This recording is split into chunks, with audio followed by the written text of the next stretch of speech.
Notre projet, il est né il y a une dizaine d'années maintenant d'une demande des gens du village de Loubassa, qui était surtout centré sur chaîne du froid et eau potable. Et donc avec eux, on a réfléchi comment pouvoir fiabiliser ces services. La solution proposée, ça a été d'installer une hydrolienne flottante pour avoir du courant électrique 24 heures sur 24.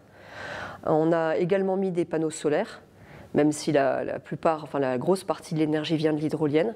Et donc ça permet de créer un site alimenté en énergie renouvelable qui est multifonction et dans lequel on peut rajouter toutes les activités qui sont jugées essentielles ou importantes par la population. Les populations sont relativement livrées à elles-mêmes. Par exemple, pour l'eau potable, la plupart n'en ont pas et consomment l'eau des fleuves directement sans traitement. Donc en plus de la chaîne du froid et de l'eau potable, on a des activités de transformation agroalimentaire qui permettent en fait aux agriculteurs et pêcheurs locaux de valoriser sur place leur production et de desservir ensuite plutôt les marchés urbains. En fait, on a Brazzaville qui est très proche, donc on fait des conserves où on garde des poissons au frais.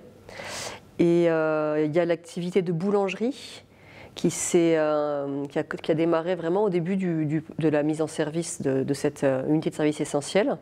Ça permet donc de faire du pain pendant la nuit et de livrer les villages avant que les enfants partent à l'école. La solution avant, en fait, ils devaient attendre que des pirogues quittent Brazzaville pour livrer du pain.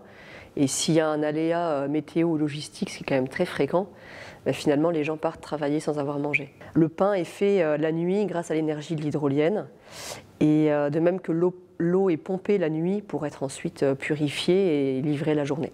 On est les premiers à utiliser ce type d'hydrolienne flottante qui sont des barges de 7 à 8 mètres de long, 2-3 mètres de large, avec un système de remontée de la turbine qui fait qu'on peut faire toutes les opérations de maintenance en dehors de l'eau. En fait, ce qu'on va travailler avec le FID, c'est comment mesurer l'impact de notre solution. C'est pas si facile parce que, comme je l'ai dit, on est multiservice, donc on peut avoir des impacts dans plein de domaines, que ce soit dans la santé, dans l'éducation, dans la lutte contre la pauvreté.